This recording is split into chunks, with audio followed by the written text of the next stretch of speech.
know what's going down, but no one's saying shit. What happened to the home of the brave? They made us fight and be slaves, and everybody's just walking around out in the clouds. I wanna wake up to a dead in the grave. By then it's too late, we need to be ready to raise up. Welcome to the end. Whoever built the pyramids had knowledge of electrical power, and you know that that's the information that they suppress and devour.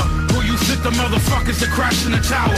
Who you think that made it turn into action in an hour? If it destroys the plane, certainly it destroys the passport. And how we lay this out here, I'm just going to touch on the planes issue. Those towers, how they turn those buildings into dust, however they did that. Okay, we can discuss that. But those towers turned to dust in midair.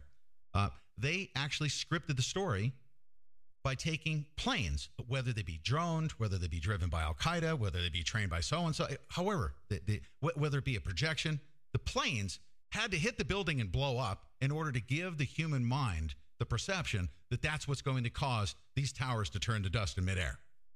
Right. To make that connection. You give people an answer to their question, they stop asking questions. Remember the clip of Peter Jennings and George Stephanopoulos? That's right.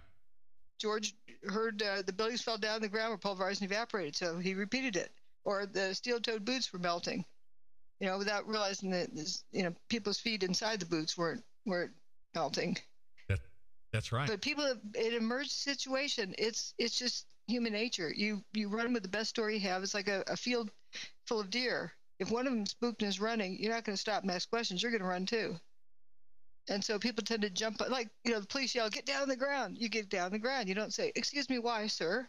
Please explain." Now, also part of the Psyop, as I understand it, and this is actually in the manuals that I've looked at, the Army manuals, and that is to create argument. That one of the best ways to find out what people are knowing is to find out what they're going to argue about and present and debate, right? So the Army has actually came up with a method, and they instruct their people, even in foreign lands in war, but now they're employing these techniques here in the United States, and that is to create argument, to actually prompt these guinea pigs called human beings to start yelling and screaming at each other, displaying what they know to be true and arguing between each other. And then if you play your best cards in that situation, then they take those cards and they debunk them or appear to debunk them before you can ever use them elsewhere. That's right. But isn't it it's a correct assumption that the argument portion of it is a very big part of the game, correct? Oh, yeah, because, remember about Charlie the Crow? Yeah, that's right. If you distract him off into the sandwich or arguing about the sandwich, right, he's going to let go of the keys. That's right. That's right. So we've studied this. We've known that we've been under a psyop. We know that indisputably, without a doubt, that free energy technology exists, and it was used on 9/11, and that cannot be disputed at this point. Can you say that unequivocally? Correct. What I like to point out to people when they say, well, we need to see the serial number before we know that such technology exists. No, all we need to do is see the evidence that was created by whatever it was that created it. And then we know that something that can do that exists. For example, most of the buildings were turned to dust in midair. Nothing that we know of to this date in the public domain can do that, but we know that technology exists because it happened. The towers aren't still there. The towers, the majority of them were turned to dust in midair. So therefore, a technology that can turn the majority of buildings to dust in midair does exist. That was evil use of that technology. But think of what else we can do with that technology. We can use it for good things. That's right. Let me display this, especially to our new listeners here. We have a lot of them every single day. Here it is. Here's the example that I was trying to display to you before. It's a 1-minute clip. Here. A lot of people think the big news stories today are the snowstorm that's hitting the Midwest or the looming federal budget cuts. But judging by local news, there's apparently an even bigger story that's sweeping the nation right now. Check it out. Well, if you filled up your gas tank lately, then you don't need us to tell you that gas prices are back on the rise. You don't need us to tell you that gas prices are back on the rise. You don't need us to tell you that gas prices are back on the rise. You don't need us to tell you that gas prices are back on the rise. You don't need us to tell you that gas prices are back on the rise. You don't need us to tell you that gas prices are back on the rise. You don't need us to tell you that gas prices are back on the rise. You don't need us to tell you that gas prices are back on the rise. You don't need us to tell you gas prices are back on the rise. You don't need us to tell you that gas prices are back on the rise. You don't need us to tell you that gas prices are back on the rise. You don't need us to tell you gas prices are back on the rise. You don't need us to tell you that gas prices are back on the rise. You don't need us to tell you gas prices are on the rise. I know. Now I'm gonna mention that how important it is to understand what's being done to us. Dr. Judy, I'm going to ask you a couple quick questions. Okay, this one is a yes or no. Do you think that any of those journalists are intentionally propagating the wrong information? Do you think they're just knowingly saying, let me just go ahead and play along with this Psyop game and convey this information? Do you think they know that they're doing this? Oh, no. If they have a mind of their own, the network doesn't like them. And, they get canned. They like people who say, this is what you're supposed to say. And you should be the pretty face or the cute face or whatnot, right, and make this statement. And just here's the news. And they may not be knowing participants, right? Right, but that's how they've grown up and been conditioned that this is the news, and this is, you're there to tell people the news, and here's the news for the day. Right. There are people, controllers behind the curtains that know, and there's a select few of them that are essentially at the top of the food chain, know exactly what they need to propagate. Whether it be, let's say, a CIA guy that's typing those messages to get out to all of the news agencies, whatever message they're trying to convey. But they're using these people as unknowing participants. Even if you were to point at somebody, I used Alex Jones all the time. It might be a possibility that Alex Jones has no idea what they're having him do. He's just an unknowing participant. Right, and cases, all of us are, to some extent, get conditioned because it's to get you to assume something without questioning it and then repeating it. That's right. Now I'm going to ask you an important question because you've observed this take place, and we're not going to go too far into this, but something has recently taken place with my interchanges with those top-level psyopers, including James Fetzer, who I described, Gordon Duff.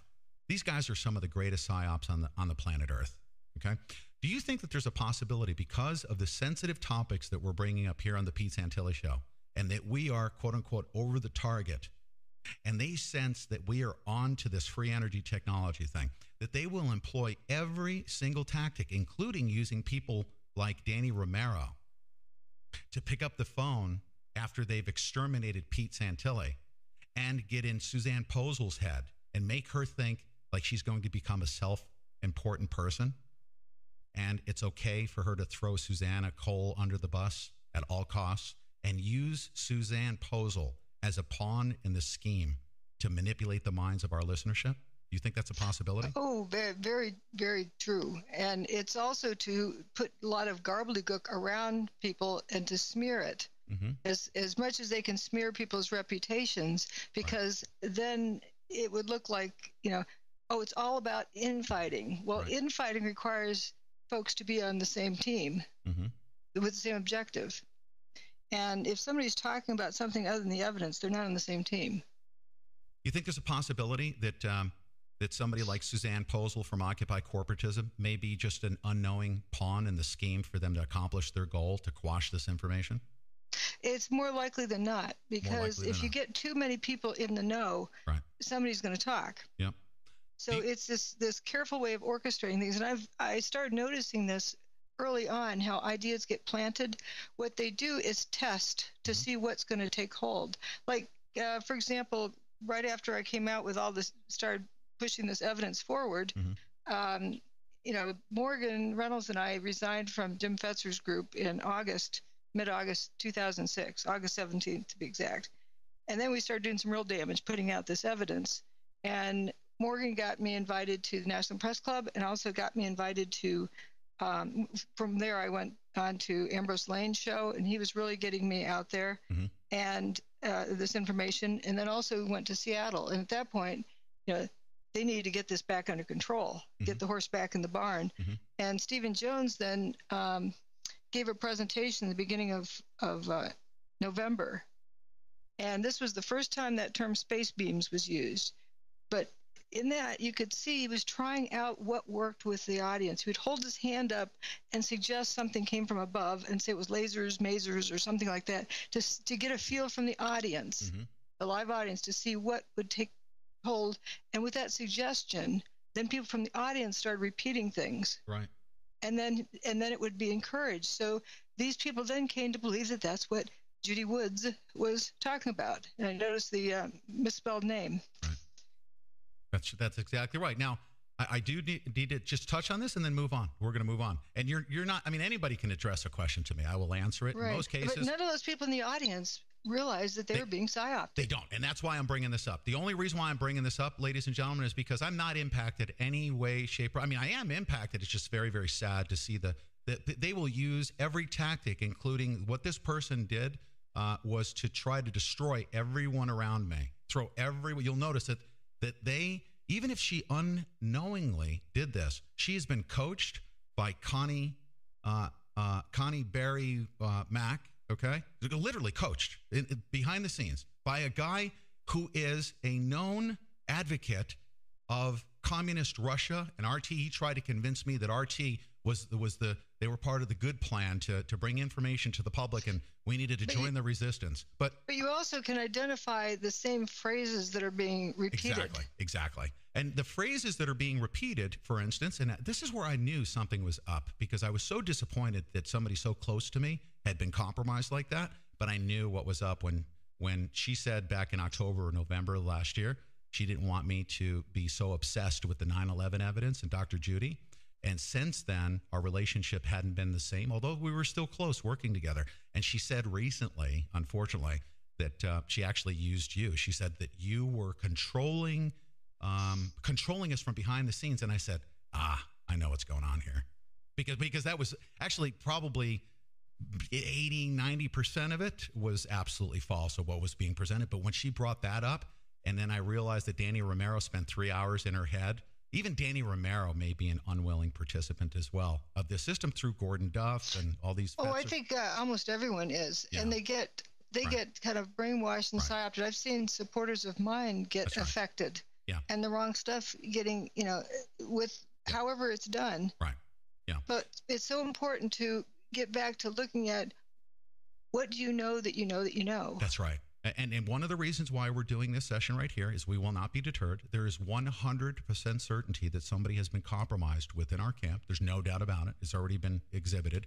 I'm not going to launch a personal attack back at them because I was very close to that person. Because that's the game. Because that's the game. That's going to take us away from the message. That's right. That's a sandwich being laid on the hood.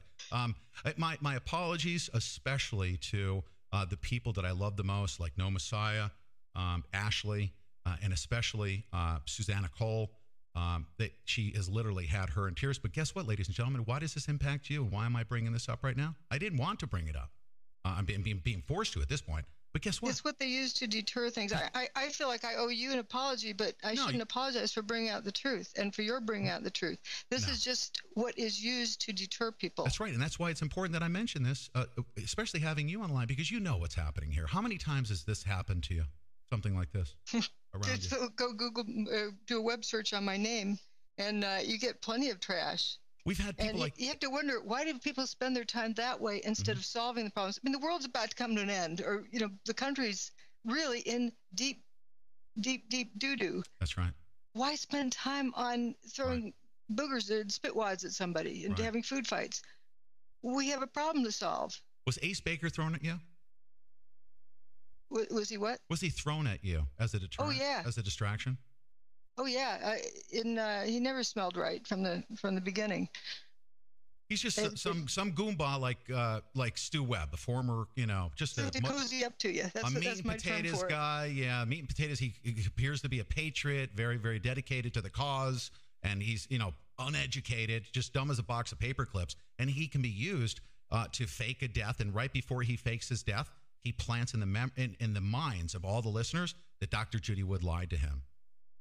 And that left a lasting impression. I use Ace Baker as an example Because have there also been other people that have been closely associated with you? And I know the answer to this question. You can bring this up. There have been people. Lots and lots of different ones. We go on, list after list.